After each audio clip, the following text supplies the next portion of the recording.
Hi అండి, అందరికి welcome to మన ఛానల్ దేవికా ఇన్స్టిట్యూట్. ఈ రోజు మనము ఫిలాసఫీ అనే ఫస్ట్ టాపిక్ గురించి పేపర్ 2లో నుంచి మనం డిస్కస్ చేసుకుందామండి. దాని అర్థం, scope of philosophy, origin of the word philosophy, ఇంకా డెఫినేషన్ ఆఫ్ ఫిలాసఫీ ఎవరెవరు ఇచ్చారో దాని గురించి చూద్దాం. ప్లీజ్ లైక్ చేయండి, షేర్ చేయండి, సబ్స్క్రైబ్ చేసుకోండి. ఫిలాసఫీ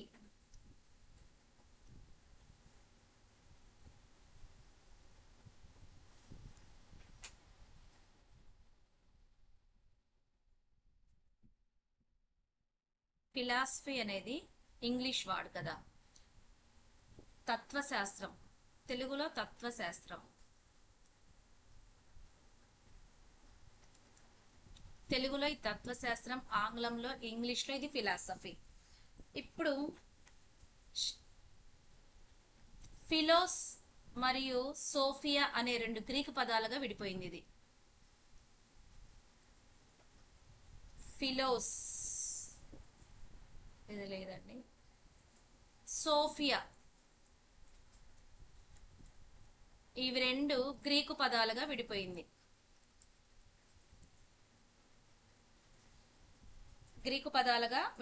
ఫిలోస్ అంటే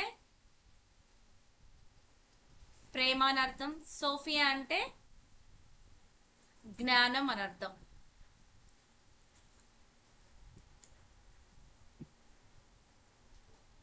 ఇప్పుడు ఫిలాసఫీ అంటే అర్థం జ్ఞాన పిపాస.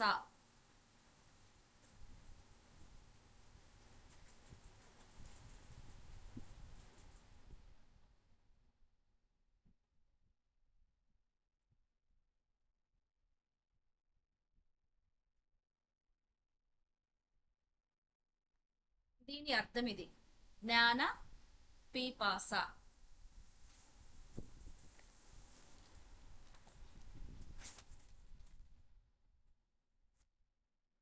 మరి తెలుగులో కూడా చూద్దాం.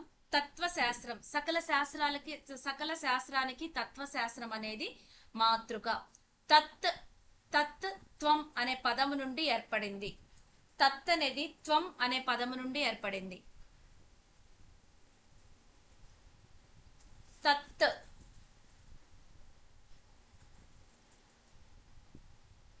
త్వం అనే పదము నుండి వచ్చిందనమాట, ఏర్పడింది. తత్వం అంటే అతనే నీవు. ఈ మీనింగ్ ఏంటంటే అతనే నీవు. అతనంటే ఎవరు? పరమాత్ముడు, పరమాత్మ.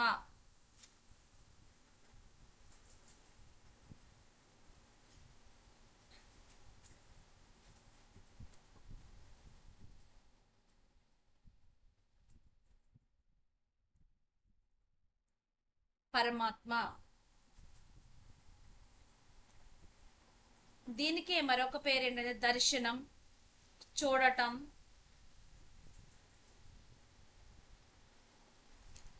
దర్శనం, దర్శనం చూడటం, తనలో తాను చూడటం. సత్యాన్ని చూడటం, సత్య శోధన చెయ్యటం. సత్యాన్ని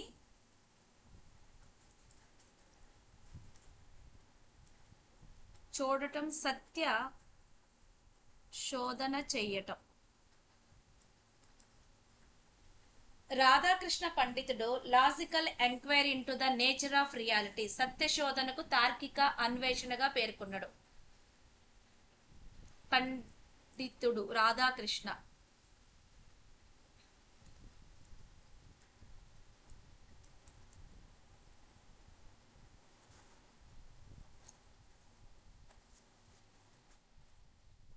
సత్య శోధనకు తార్కిక అన్వేషణ.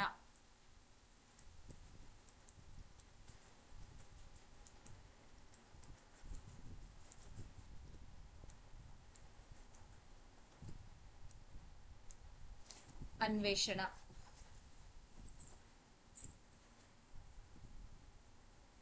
తత్వం అంటే ఏంటిది? నిన్ను నువ్వు తెలుసుకోవటమే తత్వం. తత్వం అనే పదానికి రహస్యం వస్తుంది, దర్శనం వస్తుంది, ఇది చూడటం వస్తుంది. అంటే మనలో మనల్ని నిశ్చితంగా చూడటం, నిశ్చితంగా పరిశీలించుకోవటం, ప్రత్యక్ష అనుభూతిని అనుభవాన్ని పొందటం, తెలుసుకోవటం అనే అర్థంలోనే దీన్ని వాడతారనమాట. ఓకే, దీని గురించి కొన్ని డెఫినేషన్స్ ఉన్నాయండి.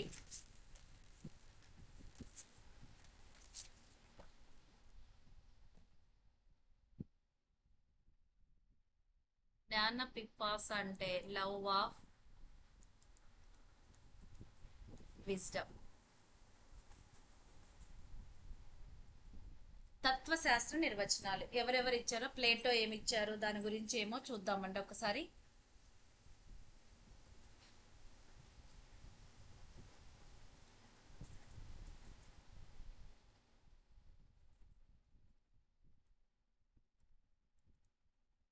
ఈయన ఏం చెప్పారు? తత్వశాస్త్రం అంటే ఈయన దృష్టిలో అద్భుతంతో ప్రారంభం అవుతుంది. తత్వశాస్త్రం అంటే అద్భుతంతో ప్రారంభం. అలాగే కోల్ రిడ్జ్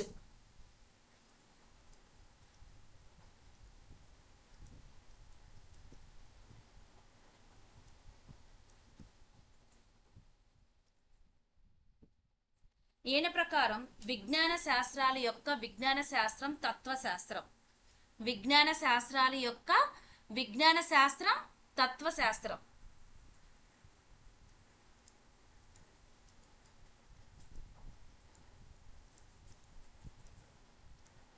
విజ్ఞాన శాస్త్రాల యొక్క విజ్ఞాన శాస్త్రమే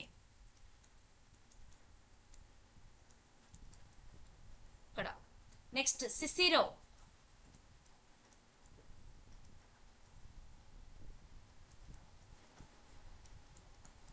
ఈయన ప్రకారము అన్ని కళలకు తల్లి మరియు మనసుకు దివ్య ఔషధం. అన్ని కళలకు తల్లి.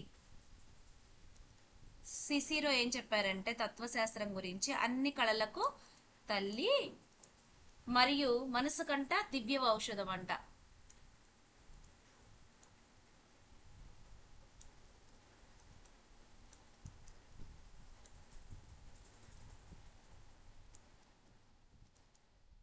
ఈయన అభిప్రాయం. అలాగే అరిస్టాటిల్ గారు ఏం చెప్పారంటే సత్య పరిశీలన శాస్త్రం అని చెప్పారు.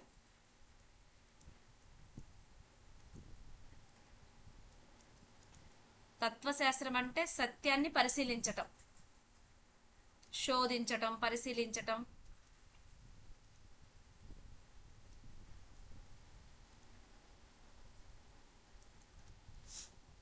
తర్వాత అరిస్టిపస్ ఆయన ఏం చెప్పారంటే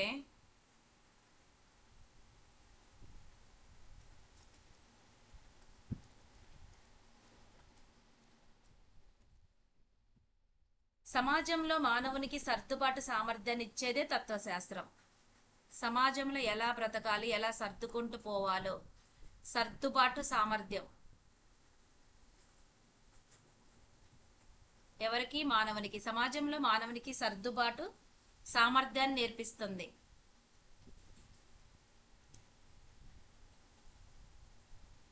సామర్థ్యాన్ని ఇచ్చేదే తత్వశాస్త్రం. సమాజంలో మానవుడు సర్దుబాటు సామర్థ్యం ఎవరంటే ఆరిస్టిపస్.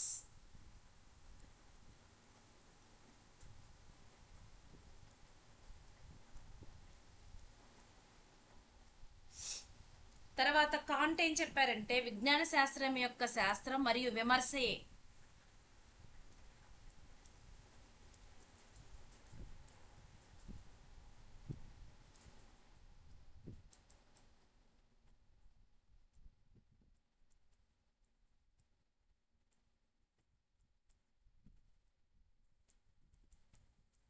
శాస్త్రం విమర్శయే కాంట్.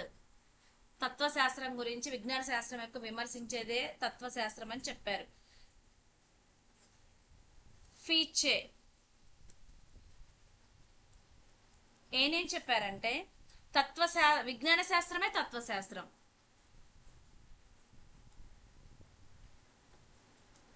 విజ్ఞాన శాస్త్రమే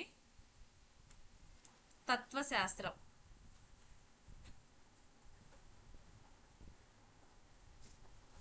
అలెగ్జాండర్ ఏం చెప్పారంటే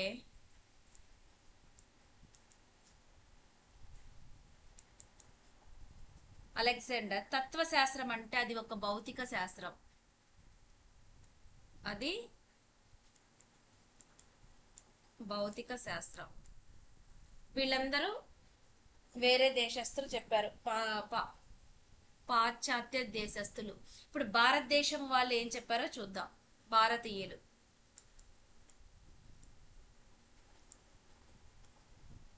వీళ్ళేం చెప్పారంటే తత్వశాస్త్రానికి సంబంధించిన తార్కిక వివేచన ఎప్పటి నుంచో పూర్వం నుంచే ఉంది. జీవాత్మ పరమాత్మ భావనలకు అభేద సాదృశ్యాన్ని సాధించడమే జీవన పరమాత్మంగా మన వాళ్ళు భావించారు. స్వీయం సంకల్పంతో అంటే స్వీయం సంకల్పించుకొని మన ఆత్మను దర్శించటమే పరమ తత్వాన్ని యజ్ఞవల్కుడు మొదలైన భారతీయ వేదాంతాలు పేర్కొన్నారు.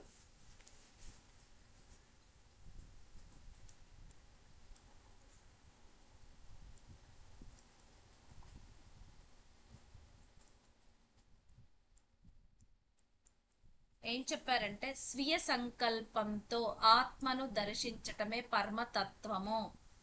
స్వీయ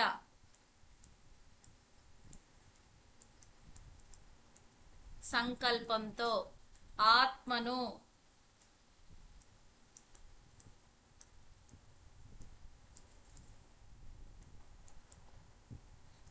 దర్శించటమే పరమతత్వము.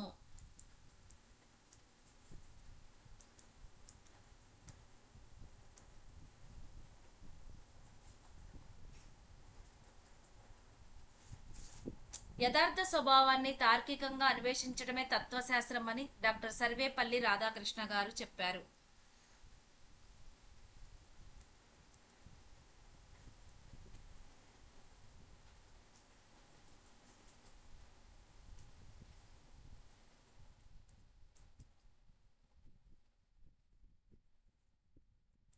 ఏనేం చెప్పారంటే తత్వశాస్త్రం గురించి యథార్థ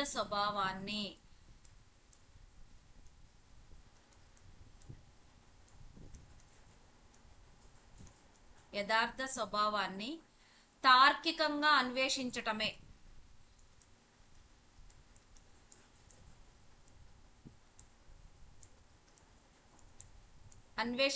తత్వశాస్త్రం. హుమాయున్ కబీర్ ఏం చెప్పారంటే మొత్తం జ్ఞానాన్ని అందించగోరేదే, మొత్తం జ్ఞానాన్ని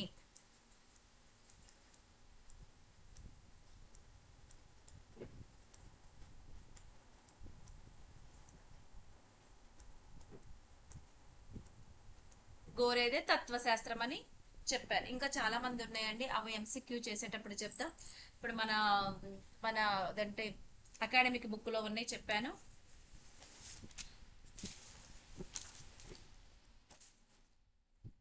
రాధాకృష్ణ గారు ఏం చెప్పారంటే సత్యాన్వేషణ, సత్యం అనే దాని యొక్క యథార్థ స్వరూపాన్ని తార్కికంగా పరిశీలించటమే సత్యాన్ని అన్వేషించటం.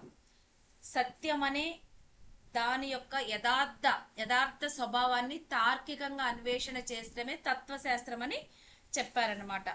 ఇంకా తత్వశాస్త్రం పరిధి, స్కోప్ ఆఫ్ ఫిలాసఫీ.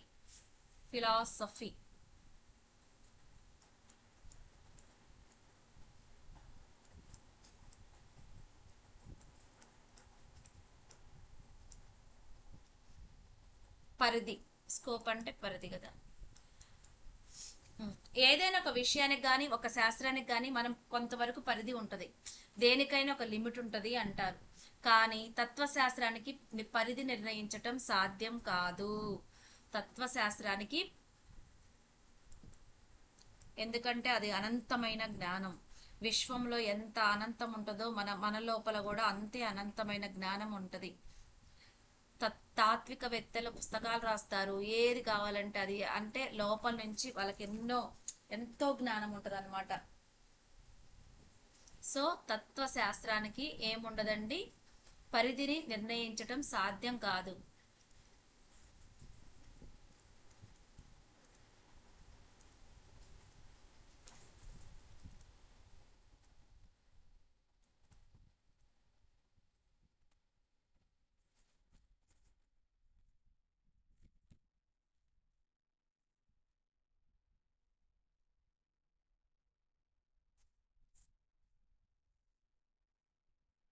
తత్వశాస్త్ర పరిధి ఏంటంటదండి, అనంతమైనది. ఎంత ఉంటే అంత, ఎంత జ్ఞానం ఉంటే జ్ఞానం ఎంత ఉంటది, చాలా జ్ఞానం ఉంటది కదా, అనంతమైనది.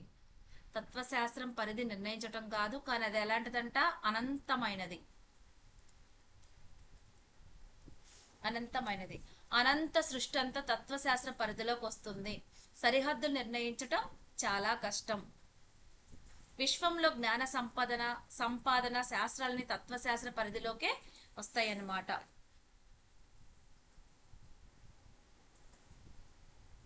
దీంట్లో తత్వశాస్త్రంలో చర్చించే విషయాలను బట్టి తత్వశాస్త్రాన్ని కొన్ని శాఖలుగా కూడా మనం విభజించారనమాట.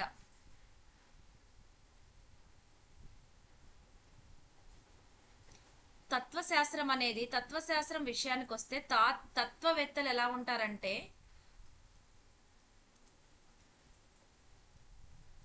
తత్వవేత్తలు వస్తువులోని వస్తువు గురించి, అంశంలోని అంశం గురించి అధ్యయనం చేస్తారు.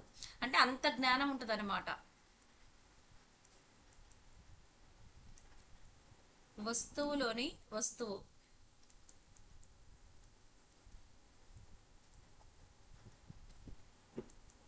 ఒక వ్యక్తిలో కుండలిని వివేకమైందంటే వాళ్ళు ఇక అనంతమైన జ్ఞానం ఉంటుంది వాళ్ళకి. అప్పుడే వస్తుంది జ్ఞానం. అదే అంటారు కదా, తాడై ఓపెన్ అవుతుంది, శక్తి ఉంటుంది, చాలా ఉంటుంది. అంటే మనలోనే చాలా నాలెడ్జ్ ఉంది, మనలోనే అనంతం ఉందని చెప్తారు వీళ్ళు. అంటే తత్వవేత్తలు ఏం చేస్తారు, వాళ్ళు తత్వశాస్త్రం విషయానికి, తత్వవేత్తలు వస్తువులోని వస్తువును, అంశంలోని అంశం గురించి అధ్యయనం చేస్తారు. అలాంటి వాటిని గురించి కొన్ని శాఖల కిందే అంటే కొన్ని కొన్ని ఉన్నాయండి, వాటి గురించి మనం తెలుసుకుందాం.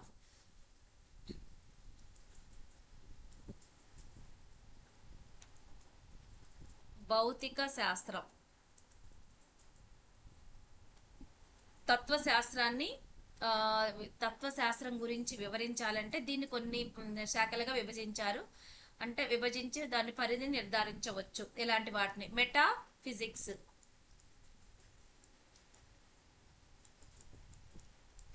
రెండోది జ్ఞాన మీమాంస శాస్త్రం,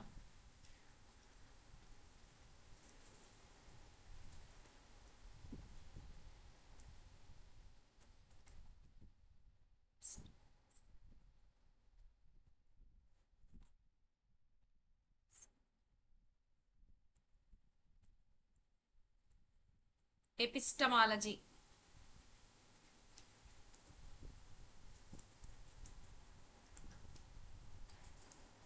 తర్కశాస్త్రం,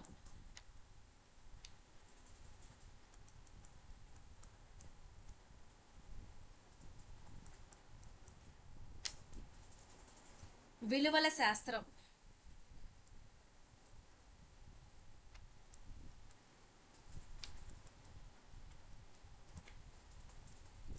ఎక్సియాలజీ.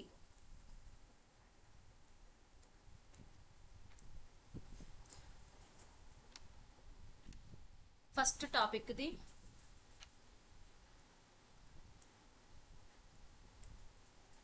మెటాఫిజిక్స్, భౌతిక శాస్త్రం. భౌతిక శాస్త్రం అంటే ఏంటిది, విశ్వం గురించి తెలుసుకుంటాం. తర్వాత ఈ విశ్వం ఎలా ఏర్పడింది, ఇది ఎందుకు ఏర్పడింది, విశ్వం ఎక్కడి నుంచి ఆవిర్భవించింది, వాస్తవం ఏంటి, విశ్వంలో వాస్తవమైనవి ఏంటి, విశ్వం యొక్క స్వభావం ఏంటి, ఎన్నో విషయాల గురించి మనం ఈ టాపిక్ ద్వారా తెలుసుకుంటాం. అంటే అత్యున్నతమైన పరమ వాస్తవం లేదా యథార్థం గురించి చర్చించే తత్వశాస్త్ర శాఖను భౌతిక శాస్త్రం అంటారు.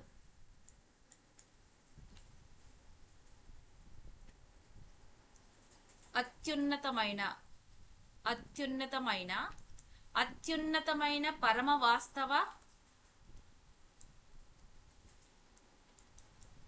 వాస్తవం, అత్యున్నతమైన పరమ వాస్తవం లేదా యథార్థం గురించి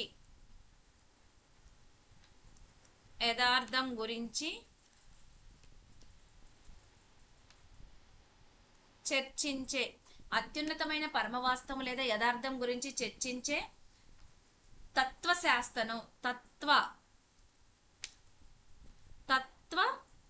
శాస్త్ర శాఖను ఏమంటామండి, భౌతిక శాస్త్రం అంటాం.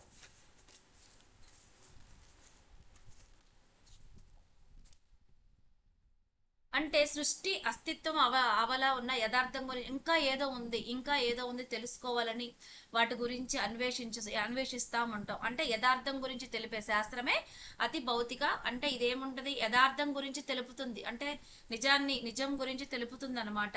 అంటే భౌతిక ప్రపంచానికి పరమైనది అతీతమైనదని అర్థం. ఇప్పుడు ఈ అతి భౌతిక శాస్త్రం అంటే యథార్థం గురించి తెలుపుతుంది, మరియు అది భౌతిక ప్రపంచానికి పరమైనది అతీతమైనది.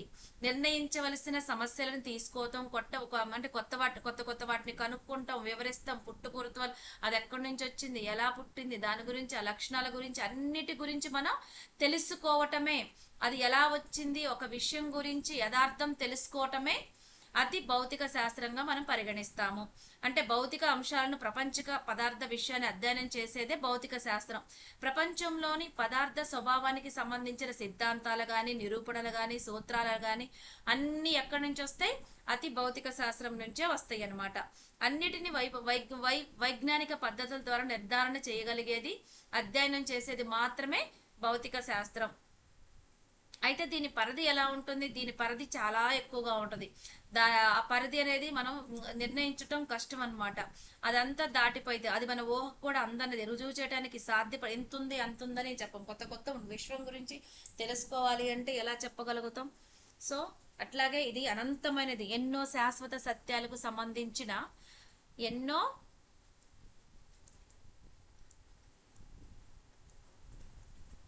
శాశ్వత సత్యాలకు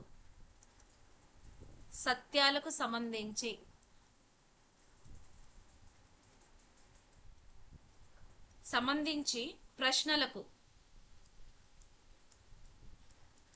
ప్రశ్నలకు సమాధానం కనుక్కునే మార్గాలను ఇచ్చేది. ప్రశ్నలకు సమాధానాలను కనుక్కునే మార్గాలను ఇస్తుంది అనమాట.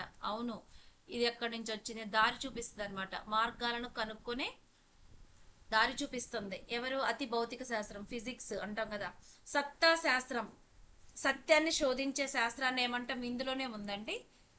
దీన్ని సత్తా శాస్త్రం అంటారు.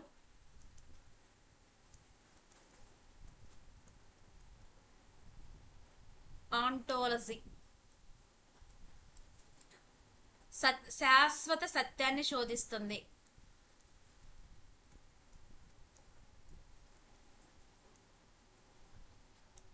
శోధిస్తుంది. 2, విశ్వతత్వము,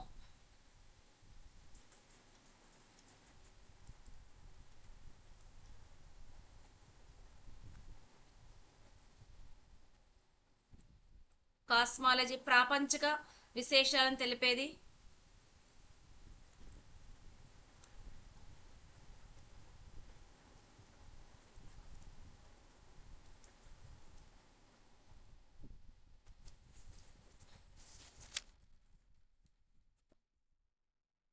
కాస్మోగని, విశ్వం ఆవిర్భాన్ని తెలిపేది. కాస్మోగని.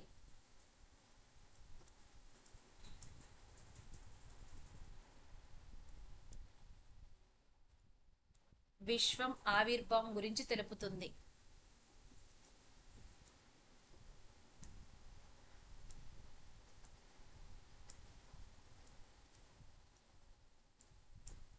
తర్వాత ఎస్కటాలజీ,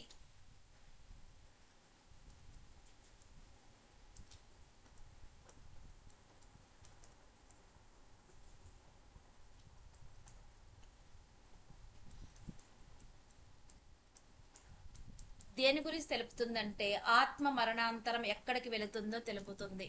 ఎస్కటాలజీ అంటే ఆత్మ మరణాంతరం ఎక్కడికి వెళుతుంది అనేది తెలుపుతుంది అనమాట. దీంట్లో ఇంకా అతి భౌతిక శాస్త్రం శోధించే అంశాలంటే జీవాత్మ, పరమాత్మ, ప్రపంచం. ఇవి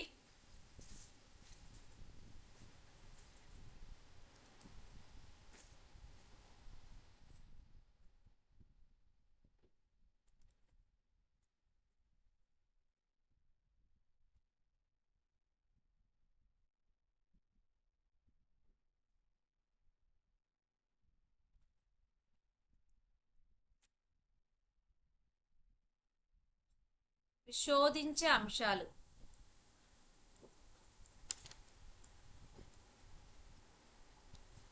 ఏంటంటే జీవాత్మ, మన సెల్ఫ్. జీవాత్మ అంటే సెల్ఫ్ అంటే బాడీ మైండ్ అని అర్థం. తర్వాత పరమాత్మ. పరమాత్మ ఏం చెప్తుంది? ఆ అనువా అనుభవాదం, వ్యవహారికవాదం, దైవకం.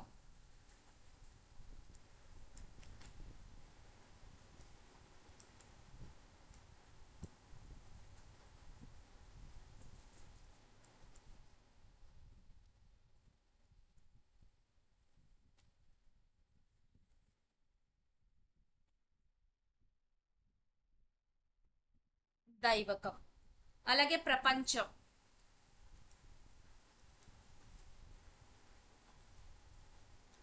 దేని గురించి మాట్లాడుతుంది? ఏకత్వం, ద్వంద్వత్వం, బహుళత్వం.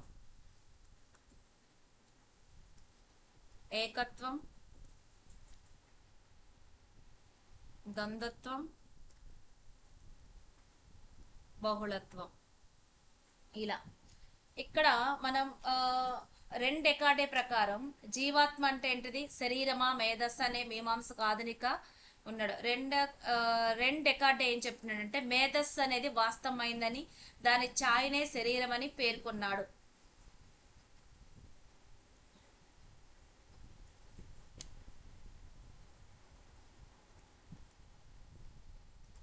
ఈయన ప్రకారం ఈయన ఏం చెప్పారంటే మేధస్సు అనేది వాస్తవమైనది, దాని ఛాయనే శరీరం.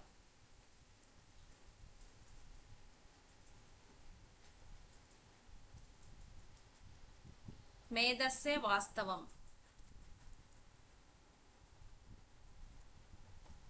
వాస్తవమైందని, దాని శరీరం. దానికి శరీరం ఏంటంటే ఛాయ, ఛాయనే శరీరం అని చెప్తున్నారు. అంటే జీవాత్మ అంటే ఏంటిది? శరీరం, మేధస్సు కదా. ఆయనేమో మేధస్సు అనేది వాస్తవమైందన్నాడు, దాని యొక్క ఛాయ, దాని యొక్క నేడే శరీరం అని ఆయన ఉద్దేశంలో చెప్పారు. ఎవరైనా రెండు డెకార్డే గారు చెప్పారనమాట.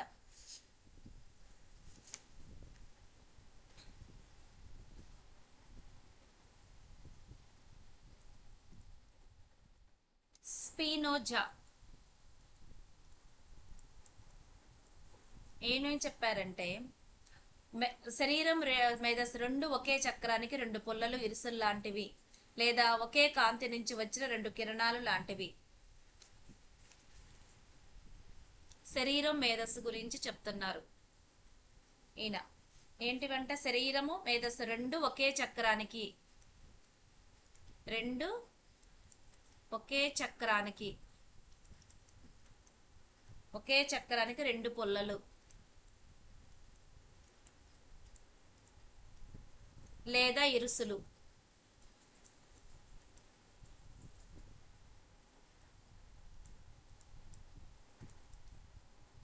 ఇరుసులు లాంటివి లేదా ఒకే కాంతి నుంచి వచ్చిన రెండు కిరణాలు లాంటివి. ఒకే కాంతి నుంచి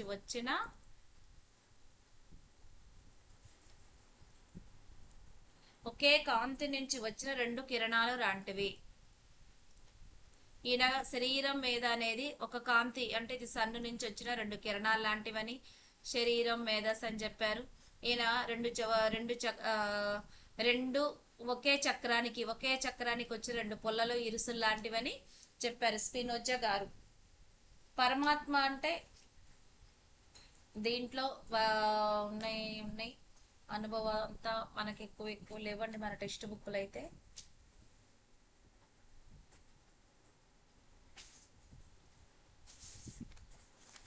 తర్వాత జ్ఞాన సిద్ధాంతం.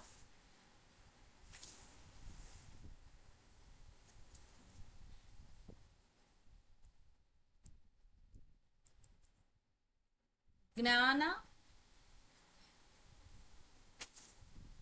మీమాంస శాస్త్రం.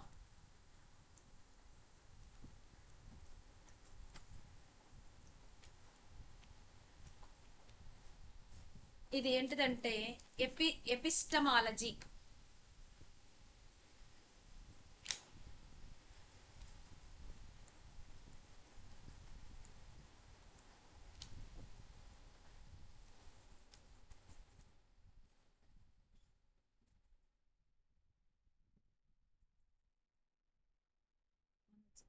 ఇది గ్రీకు వర్డ్.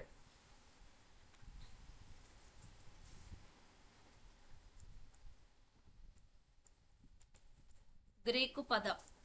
గ్రీకు పదం అండి. ఎపిస్టమే నుంచి ఆవిర్భవించింది.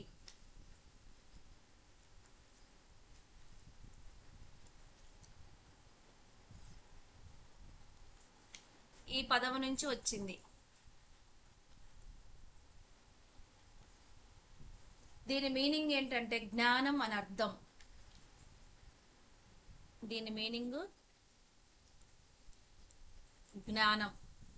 ఇది తత్వం యొక్క ప్రముఖమైన భాగం. ఇందులో ఏ విషయాన్ని గురించైనా అంటే దాని పుట్టుక, స్వభావం, నిర్మాణం, పద్ధతులు, ప్రామాణికత, జ్ఞానం, పరిమితుల గురించి శోధన చేయబడుతుంది.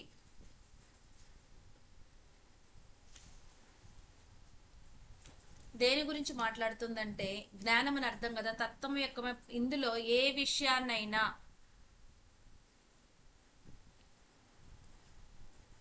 ఏ విషయాన్ని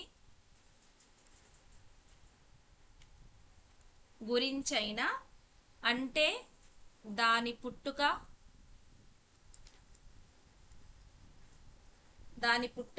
స్వభావం, ఎక్కడి నుంచి వచ్చింది, ఎలా, ఏంటిది, నిర్మాణం, పద్ధతులు, ప్రామాణికత,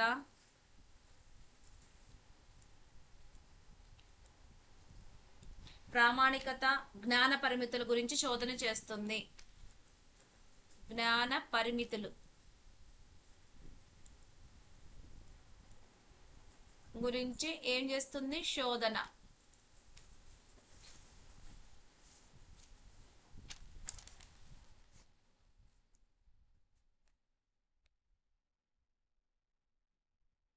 ఇలాంటి ప్రశ్నలు ఇవ్వటం వలన ఏమవుతుంది? ఇలాంటి ప్రశ్నలు చేయటం వల్ల తత్వశాస్త్ర శాఖను జ్ఞాన మీమాంస శాస్త్రం కూడా అని అంటారు. అందుకోసం, ఎందుకంటే తత్వశాస్త్రం ఏం చెప్తుంది, ఏమిటి, ఎందుకు, అలా కదా, ఇలాంటి ప్రశ్నలు వేయటం వలన.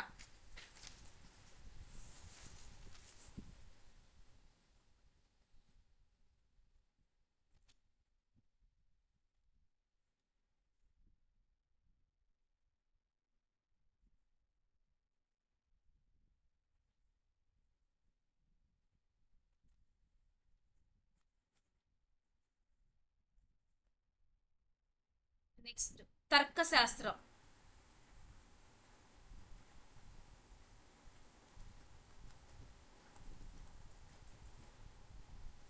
తర్కం అంటే విశ్లేషణాత్మక ఆలోచన, విజ్ఞానం అని అర్థం. తర్కం అంటే విశ్లేషణాత్మక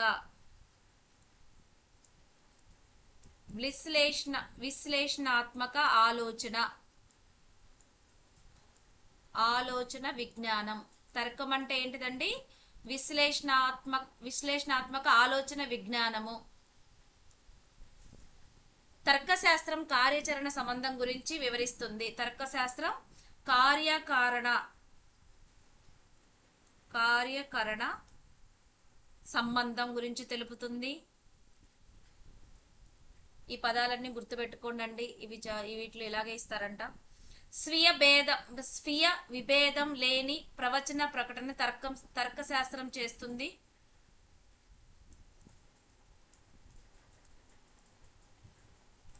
స్వయం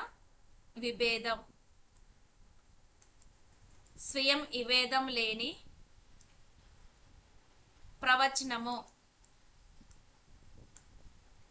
ప్రవచన ప్రకటనను, ఎలాంటి విభేదం లేని ప్రకటనను ఇది చేస్తుంది. అంటే మనిషి ఆలోచన విధానం, గమనం, ఈ ఎలా ఆలోచిస్తాడో, ఏ విధంగా వెళ్తాడు అనే దాని గురించి దీని గురించి మాట్లాడుతానమాట. దీంట్లో 2 పద్ధతులు ఉన్నాయండి.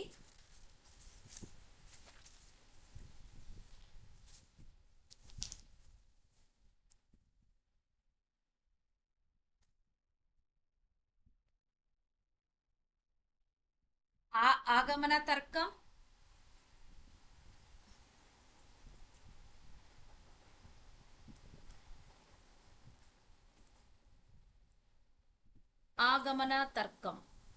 Inductive logic. ఇందులో మనం ఏం చేస్తామంటే ఒక చారిత్రక సత్యాన్ని రుజువు చేయడానికి ఆగమన తర్కం అంటారు. ఒక సత్యాన్ని రుజువు చేయటానికి, ఒక సార్వత్రిక సత్యాన్ని,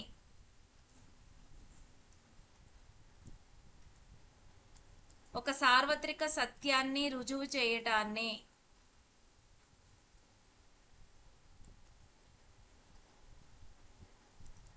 ఏమంటామండి? ఆగమన తర్కం. ఒక సార్వత్రిక సత్యాన్ని రుజువు చేయటాన్ని ఆగమన తర్కం అంటారు. మూర్తత్వం నుండి అమూర్తత్వానికి, ప్రత్యేక అంశం నుండి సార్వత్రిక అంశానికి మొదలైన సూత్రం దీనికి ఆధారం. అంటే మూర్తం నుంచి అమూర్తం,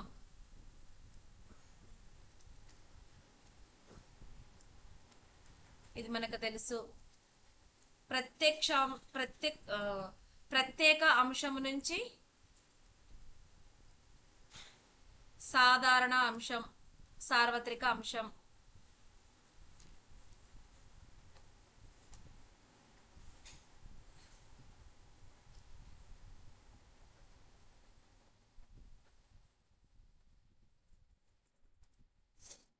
ఇంకొక నిర్వచనం ఏంటంటే ఒక ప్రత్యేక సందర్భం నిజమై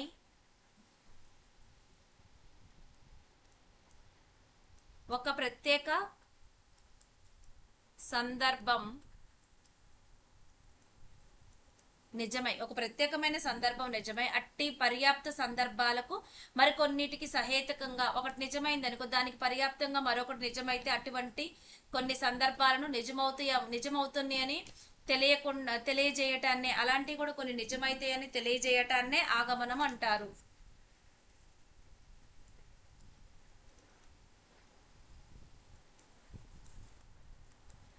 ఒక ప్రత్యేక సందర్భం నిజమై అట్టి పర్యాప్త సందర్భాలకు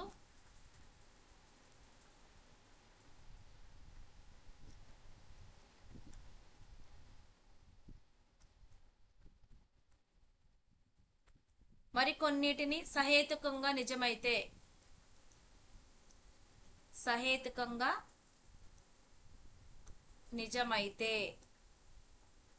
అటువంటి అన్ని సందర్భాల్లో నిజమవుతాయని, అలాంటి సందర్భాలన్నిట్లో అవి కూడా నిజమవుతాయని తెలియజేయటాన్ని ఆగమనం అంటారు. మూర్తం నుంచి అమూర్తం, ఇంకా ఇది మనకి ఆల్రెడీ తెలుసండి. ఇది ఒక శాస్త్రీయ పద్ధతి, ఆలోచన పెంపొందించడంలో సహాయపడుతుంది. నెక్స్ట్ ఇంకోటంటే నిగమన తర్కం. ఇందులో ఆగమన తర్కం గురించి ఫ్రాన్సిస్ బెకన్ ఏం చెప్పారంటే ప్రత్యేక అంశాల ఆధారంగా సాదరీకరణం జరుగుతుంది.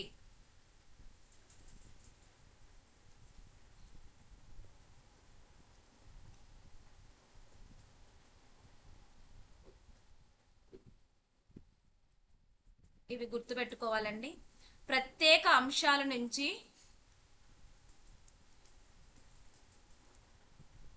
అంశాల నుంచి ఆధారంగా, ప్రత్యేకమైన అంశాలను ఆధారంగా ఏం జరుగుతుంది? సాదరీకరించడం జరుగుతుంది.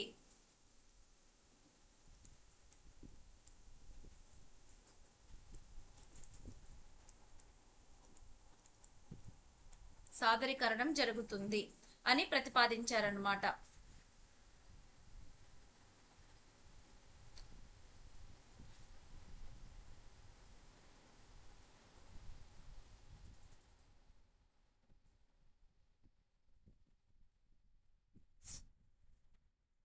నెక్స్ట్ ఇందులో నిగమన తర్కం.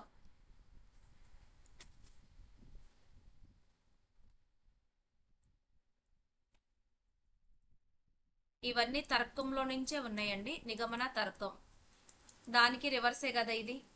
ఎలా అంటే సార్వత్రిక విషయం అంటే ప్రత్యేక విషయాన్ని తెలుసుకోవటం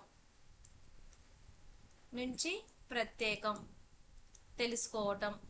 అలాగే ఇంకా మనం తెలుసు అమూర్తం నుంచి మూర్తం.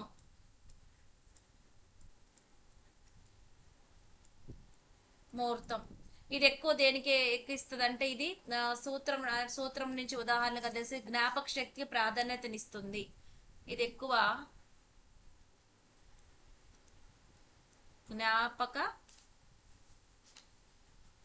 జ్ఞాన శక్తికి ప్రాధాన్యత. ఇది ఎక్కువ ప్రాధాన్యత ఇస్తుంది. సమస్యలను సాధించడంలో వేగాన్ని మరియు సామర్థ్యాన్ని పెంపొందిస్తుంది. వేగాన్ని సామర్థ్యాన్ని పెంచుతుందన్నమాట. ఈ రెండు తర్కములు ఒకదానికొకటి విభేదించిన సత్యాన్వేషణకు ఈ రెండు అవసరమే. అంటే ఒకదానికొకటి పూరకమైనవి. మనిషి దృక్పథం ఆగమనం మరియు నిగమనం తర్కముల మిశ్రమం. ఇది ఆగమన నిగమన. తర్వాత దీంట్లో విలువల శాస్త్రం ఉంది.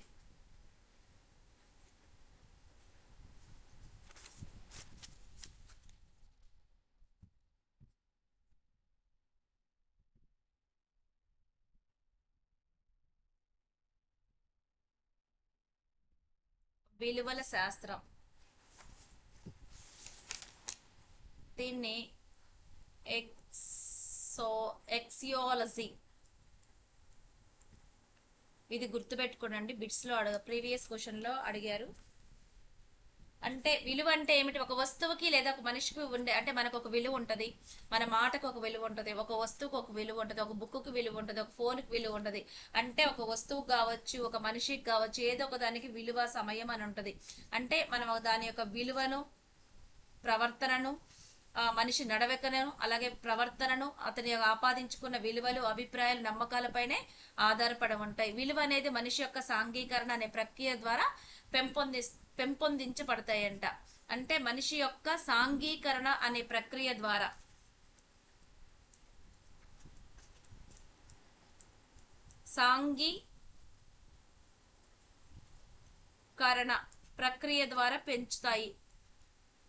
పెరుగుతాయి. అలాగే వ్యక్తుల అనుభవాలు, విద్య మొదలైన విలువల సముపార్జనకు కారణమవుతాయి. వ్యక్తుల యొక్క అనుభవాలు, అలాగే విద్య మొదలైనవి విలువలు సముపార్జనకు కారణమవుతాయి, జ్ఞాన సముపార్జనకు కారణమవుతాయి.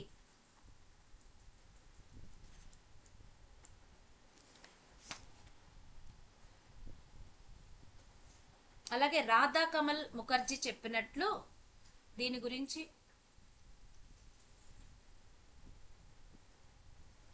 రాధా కమల్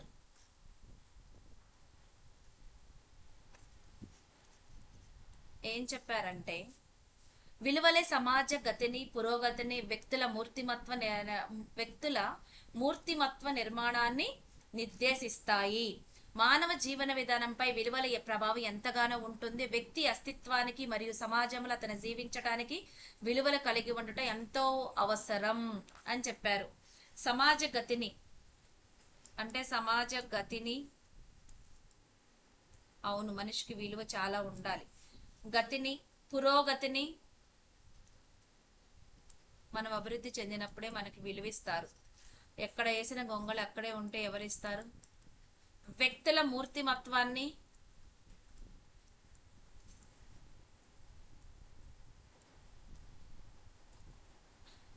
అంటే సమాజగతిని, పురోగతిని, వ్యక్తుల మూర్తిమత్వాన్ని, నిర్మాణాన్ని నిర్దేశిస్తాయి.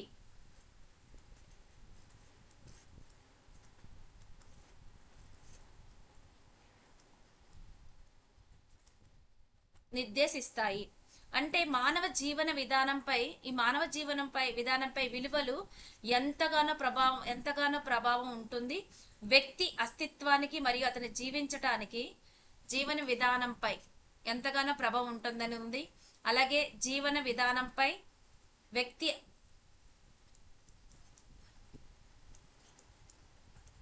అస్తిత్వానికి,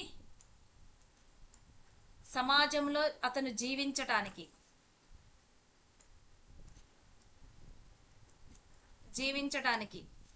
విలువ అనేది ఎంతో ప్రభావం చూపిస్తుంది. ఎంతో అవసరం అని రాధా కమల్ ముఖర్జీ గారు చెప్పారనమాట. అంటే వ్యక్తి తను అభివృద్ధి చేసుకోవాలన్నా, సరైన జీవితాన్ని గడపాలన్నా ఉన్నతమైన విలువలు తప్పనిసరి కలిగి ఉండాలి. అవును, మనకు ఒక విలువ ఉందని మనం గ్రహించాలి. ఆధ్యాత్మిక వ్యక్తులు ఏమని చెప్తారంటే, నువ్వు విలువైన వాడివి అంటే అదేంటిది? మనం బయట వెతుకుతున్నాం, కానీ నీ లోపల ఎంతో అనంతమైన జ్ఞానం ఉంది. ఆ జ్ఞానాన్ని నీ లోపల ఉన్న కళ్ళు మూసుకొని నీ లోపల ఉన్న తత్వాన్ని నువ్వు గ్రహించుకున్నప్పుడు నీ లోపల ఎంతో సంపద ఉంది, నీ లోపల విలువ ఉంది, నీ లోపల సంతోషం ఉంది, ఆనందం ఉంది. నిన్ను నువ్వు తెలుసుకో, నిన్ను నువ్వు ప్రేమించుకోమని వాళ్ళు చెప్తారు. ఎందుకంటే మనం తెలుసుకున్నప్పుడే మన విలువ తెలుస్తుంది. చాలా మంది చూడు, మనం బతిలాడుకుంటాం, కాళ్ళు పట్టుకుంటాం, అంటే మనం ఏంటంటే అలా అని కొంతమంది మనం ఎంతగానో వాళ్ళని గౌరవిస్తాం, కానీ కొంతమంది దాన్ని విలువ లేకుండా చీప్ గా చూస్తారు.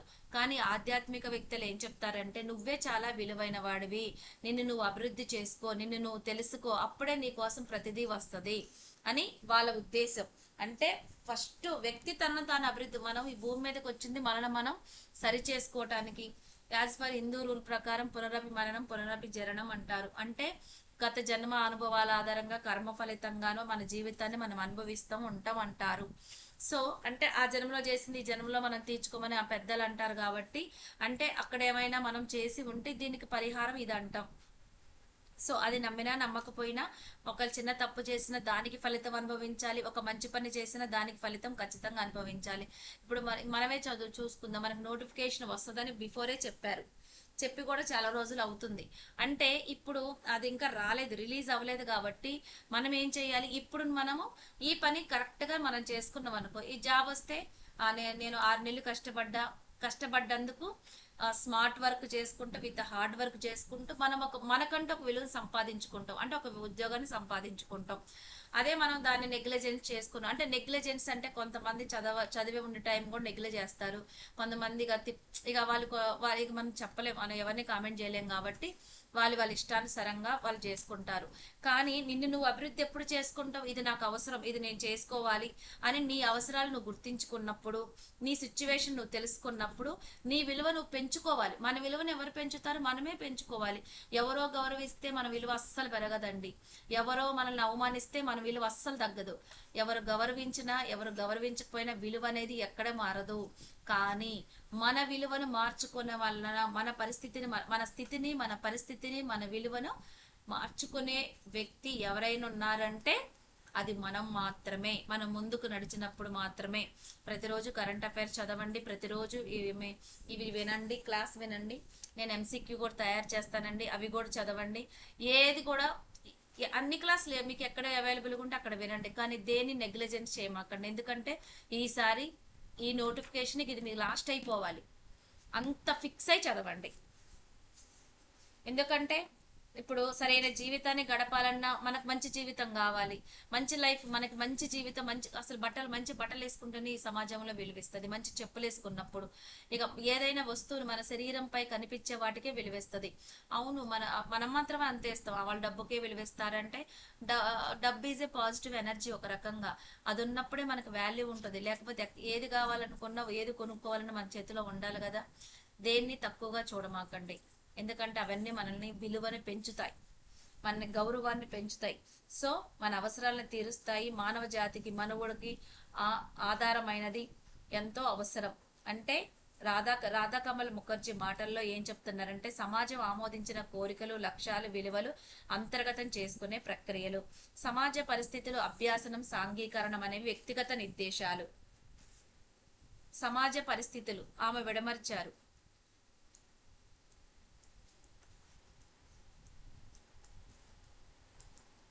ఇప్పటికైనా సరే మీ గురించి మాత్రమే మీరు ఆలోచించుకోండి. మీకు కావాల్సింది విలువ అనేది సమాజం ఆమోదించిన కోరికలు. విలువ అనేది ఏంటిదంట, సమాజం ఆమోదించిన కోరికలు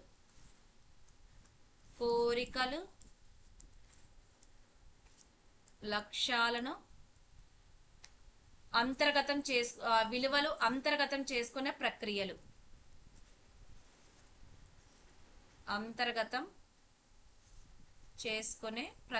ఎవరు చెప్తున్నారు? రాధా కమల్ ముఖర్జీ గారే చెప్తున్నారు. నీ మాటలు కూడా సమాజం ఆమోదించినవి. సమాజ పరిస్థితులు ఎలాంటివి? ఇవి సమాజ పరిస్థితులు. అలాగే ఇంకోటి ఏంటి అంటే ఇవన్నీ అంతర్గతం చేసుకునే ప్రక్రియలు అయితే అభ్యాసన,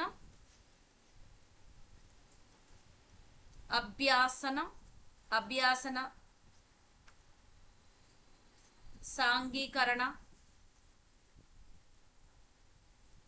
తర్వాత వ్యక్తిగత నిర్దేశాలు,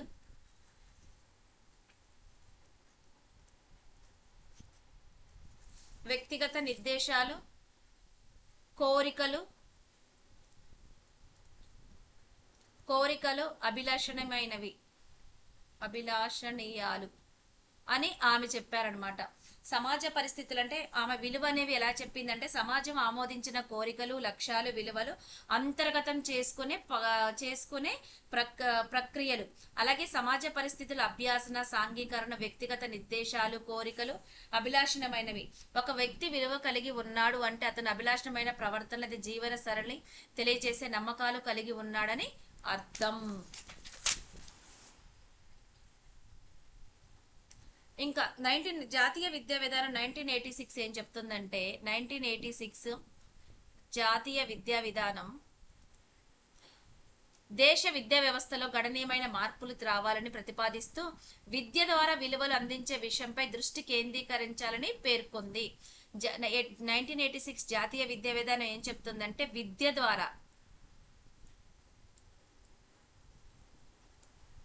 ద్వారా విలువలు అందించే విషయంపై కేంద్రీకరించింది.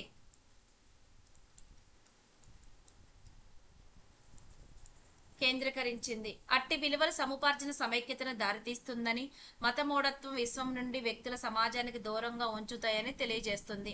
జాతీయ విద్య మన సంస్కృతి, జాతీయ లక్ష్యాలు, విశాల దృక్పథాలపై ఆధారపడాలని అన్నారు. విలువలు విద్య అనేది విలువల విద్య ఎలా ఉండాలి? మన సంస్కృతి,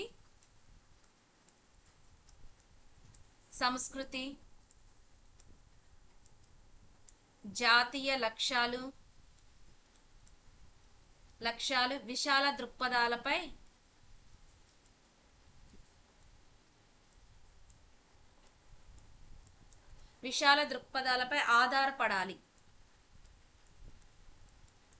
ఆధారపడి ఉండాలని చెప్పారు. అలాగే అందం అంటే ఏమిటి? నిజమైన విషయాలకు తత్వశాస్త్రమే విలువల శాస్త్రం అని వివరిస్తుంది. అందం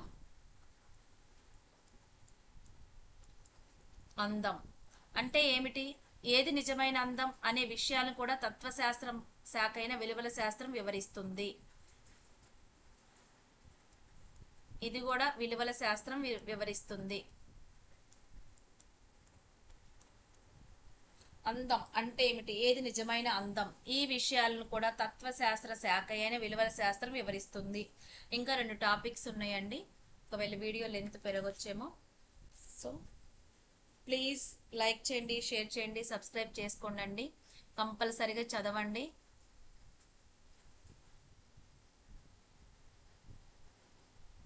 ఇది ఒక బుక్లో లేదండి, చాలా అక్కడ కొంచెం ఉంది. వీటి గురించి MCQ చేసినప్పుడు మీకు అర్థమవుతుంది ప్రీవియస్ క్వశ్చన్ నుంచి. ఓకే, ప్లీజ్ లైక్ చేయండి, షేర్ చేయండి, సబ్స్క్రైబ్ చేసుకోండి. Thank you so much.